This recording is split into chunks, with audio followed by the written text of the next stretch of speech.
कहानी खौफनाक चुड़ैल भाग 3। दोस्तों, अब तक की कहानी में आपने सुना नितिन और सुरेश भी अंकल के घर जाने के बाद चले गए। काफ़ी दर्दनाक मौत के कारण दोनों काफ़ी बहुत डरे हुए थे, मगर कहीं कपिल के घर वालों ने उसके लापता होने की रिपोर्ट पुलिस में लिखवा दी तो यह बात उन्हें अंदर ही अंदर खाए जा रही थी। अब आगे क्या होने वाला है कुछ समझ में नहीं आ रहा था उनको। शाम को नितिन के पास सुरेश का फ़ोन आया। नीतीश, कहाँ है तू? जल्दी आ जा, एक प्रॉब्लम हो गई है। नितिन, पर क्या हुआ वो तो बता। सुरेश, यार फ़ोन पर नहीं बता सकता, जल्दी मेरे घर पर आ जा, सब बताता हूँ। नितिन, ठीक है, मैं 5 मिनट में आता हूँ। कॉल कट हो जाता है। कुछ ही देर में नितिन सुरेश के घर पहुंच जाता है। वहां का माहौल देखकर हैरान रह गया। सुरेश सो रहा था। श्रेया बार बार कमरे का दरवाजा पीटते हुए आशा आशा चिल्ला रही थी। सुरेश, आशा ने खुद को कमरे में लॉक कर दिया है, वह दरवाजा भी नहीं खोल रही है। ये सब क्या हो रहा है यार? आशा सुरेश और श्रेया की इकलौती बेटी थी। उसकी उम्र 9 साल थी। श्रेया और सुरेश से बहुत प्यार करते थे। शायद इसी प्यार की वजह से उन्हें अनिष्टि की आशंका थी। काफी देर तक दरवाजा खटखटाने के बाद भी दरवाजे से कोई आवाज नहीं आई। तब वे लोग डर गए। सुरेश, नितिन ये दरवाजा तोड़ देते हैं। 5-6 मिनट की मशक्कत के बाद दरवाजा तोड़ दिया गया। झांक कर अंदर देखा तो पाया पलंग के बेहोश पड़ी थी आशा। सुरेश, आशा, पूरे फर्श पर खून ही खून था। आशा ने अपने दाहिने हाथ की नब्ज काट दी थी।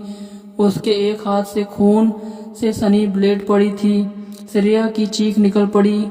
ये तो गनीमत रही कि वक्त रहते नितिन उसे हॉस्पिटल ले गया, नहीं तो उस नन्ही की जान का बचना नामुमकिन था। श्रेया तो उसी वक्त बेहोश हो गई थी जब उसने आशा को इस हालत में देखा।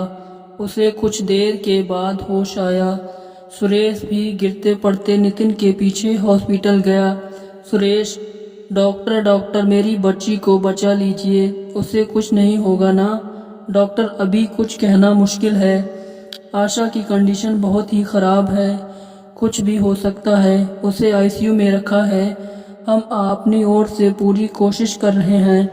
सुरेश अपनी पूरी तरह से टूट चुका था। सबका रो रो कर बुरा हाल था। श्रेया भी रो रही थी। सबकी निगाहें आईसीयू की ओर टिकी हुई थीं। 2 घंटे बाद डॉक्टर आईसीयू से बाहर आया। श्रेया, मेरी आशा ठीक है ना डॉक्टर? डॉक्टर, डोंट वरी, अब वो खतरे से बाहर है, कुछ देर में होश आ जाएगा, आप उससे मिल सकते हैं। Suresh, thank you doctor, thank you so much. Doctor, वैसे ये कल्कि कौन है? आपकी बच्ची बेहोशी के दौरान बार बार उसी का नाम ले रही थी। सुरेश, कल्कि? पता नहीं, ये नाम तो हमने भी पहले कभी नहीं सुना। डॉक्टर, एनीवे, अब आप अपनी बेटी से मिल लीजिए। सुरेश और श्रेया दोनों आईसीयू में गए। आशा सामने डॉक्टर के वेंटिलेटर पे थी। उसके हाथ में पट्टी बंधी थी। धीमे धीमे कदमों से सुरेश उसके पास गया। उसने माथा चूम लिया। अब जाकर कहीं उनमें जान आई। सुरेश के आंसू टपक टपक कर बरसात की भांति गिर रहे थे। आशा जैसे भोली मासूम लड़की यह कदम कैसे उठा लेगी, यह किसने सोचा था? नितिन अब भी बाहर चेयर पर सिर झुकाए बैठा था। ना चाहते हुए भी उसकी भी आंखें नम थीं। सुरेश दौड़ा हुआ नितिन के पास आया। आशा को होश आने की बात बताई। नितिन, अब आशा ठीक है ना? हाँ, वो ठीक है। डॉक्टर ने बताया कि वो बार बार कल्कि दोहरा रही थी। समझ में नहीं आ रहा है कि कल्कि कौन है। जैसे ही कल्कि का नाम सुरेश की जुबान पर आया, एक क्षण के लिए नितिन की गिगी बंद गई। सुरेश, क्या हुआ? नितिन, कल्कि का यही नाम सुना था ना तूने? सुरेश, हाँ, तू इसके बारे में क्या जानता है? नितिन, हाँ, बताता हूँ कुछ इसके बारे में, पर यहाँ नहीं, तू मेरे घर चल। सुरेश, ठीक है। कुछ ही देर बाद वो नितिन के घर पहुँच गए। सुरेश अब बता कल्कि कौन है। नितिन तू इतना जल्दी भूल गया यार। याद है तुझे बचपन में तेरी दादी जी हमें डरावनी कहानियां सुनाती थी। सुरेश हाँ याद तो है। नितिन कल्कि कोई आदमी या औरत नहीं है। सुरेश तो फिर क्या है। नितिन कल्कि एक चुड़ैल है। सुरेश यार तू ये क्या बोल रहा है।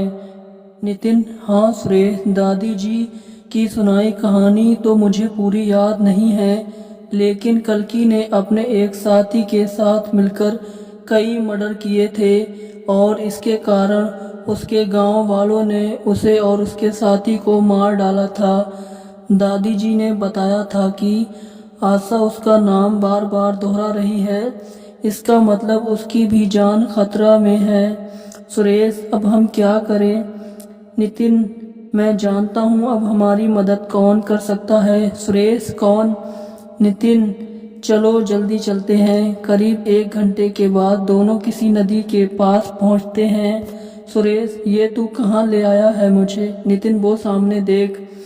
कुछ ही दूरी पर एक पीपल के बड़े पेड़ के नीचे अघोरी ध्यान मुद्रा में बैठा तपस्या कर रहा था। उसके पूरे शरीर पर भभूत लगा हुआ था, लंबे सफ़ेद बाल, दाढ़ी से पता चल रहा था कि वो लंबे समय से तपस्या कर रहे थे।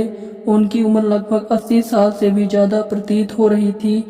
नितिन ने पास पहुंचकर उन्हें प्रणाम किया। नितिन की आवाज़ सुनकर अघोरी ने आंखें खोली।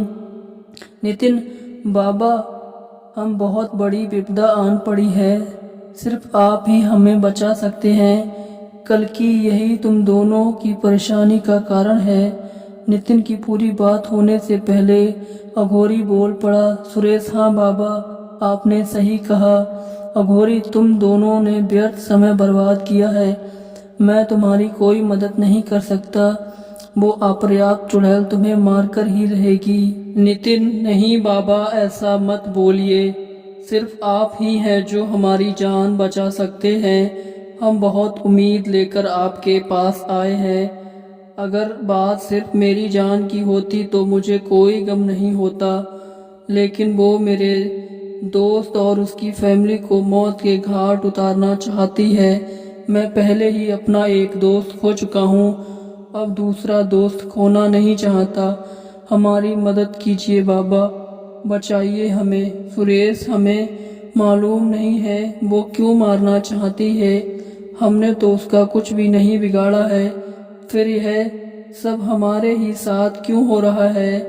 बाबा हमारी मदद कीजिए। अघोरी वह कोई साधारण चुड़ैल नहीं है, वह काली शक्तियों से परिपूर्ण है।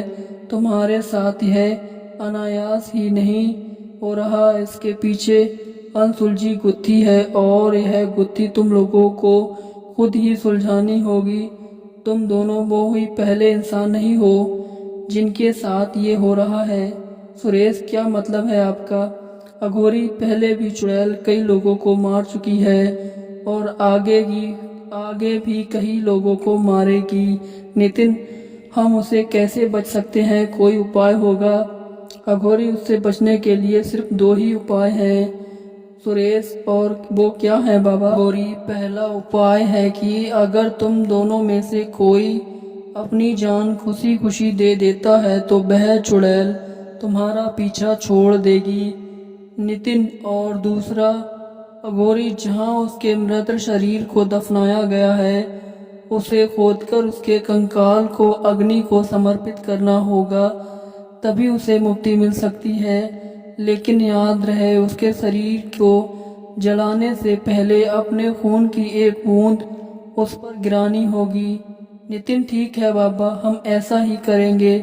अघोरी इस काम में एक लड़की तुम दोनों की मदद करेगी। नितिन एक लड़की उस दैत्य शक्ति से लड़ने में हमारी क्या मदद कर पाएगी, और वह कौन लड़की है। अघोरी वह लड़की एक असाधारण लड़की होगी, वह कहीं भी हो सकती है, तुम्हें उसे खुद ही तलाशना होगा। याद रखना तुम्हारी तकदीर उसी से जुड़ी है, सिर्फ वही तुम्हें बचा सकती है। नितिन लेकिन हम उसे कैसे पहचानेंगे। अघोरी तुम्हें उसे पहचानने की जरूरत नहीं है, वह खुद ही तुम्हें पहचान लेगी। उसके दाएं हाथ पर एक त्रिशूल का चित्र होगा। नितिन बाबा आपका बहुत बहुत शुक्रिया। सुरेश बाबा प्रणाम। अघोरी विजयी भवा, तुम्हारी रक्षा भगवान करेंगे। दोनों वहां से वापस नितिन के घर आ गए। अब दोनों में जिंदा रहने की थोड़ी उम्मीद पड़ गई और साथ ही साथ ईश्वर पर विश्वास भी। नितिन इतना पता चल गया कि हम उसे कैसे बचा सकते हैं, मगर उसके मृत शरीर को हम कहाँ ढूंढेंगे और कैसे? सुरेश मालूम नहीं यार, लेकिन इस श्राप को टूटना बहुत जरूरी है, नहीं तो वो चुड़ैल ना जाने कितनी बेगुनाह जिंदगियां उजाड़ देगी। हाँ नितिन। सुरेश अरे कपिल की मौत उस जंगल में एक पेड़ के नीचे हुई थी। हो सकता है उसी पेड़ के नीचे कल्कि का मृत शरीर हो। नितिन हाँ हो सकता है, पर ऐसा जरूरी भी नहीं। सुरेश अगर हम यह शहर ही छोड़ दें तो? नितिन कोई फायदा नहीं होगा यार, हम चाहे कहीं भी चले जाएं, लेकिन वो चुड़ैल हमारा पीछा नहीं छोड़ेगी। पहले कपिल फिर आशा, अब पता नहीं उस चुड़ैल का अगला शिकार कौन हो। वह हम दोनों को मारने की भी कोशिश कर चुकी है। कुछ समझ नहीं आ रहा है, हम तो बस बैठकर उसके अगले कदम का इंतजार कर सकते हैं। बाबा ने जिस लड़की की बात की थी, अगर वो लड़की हमें मिल जाए तो शायद हम मुसीबत से निकल सकते हैं, लेकिन अब तक हम दोनों को संभल कर रहना होगा। दोस्तों कहानी में आगे क्या हुआ, कहानी के अगले भाग में ज़रूर देखें। मिलते हैं कहानी के अगले भाग में। वीडियो को लाइक करें, चैनल को सब्सक्राइब करें। वीडियो को पूरा देखने के लिए धन्यवाद। आपका दिन शुभ हो। शुभ रात्रि।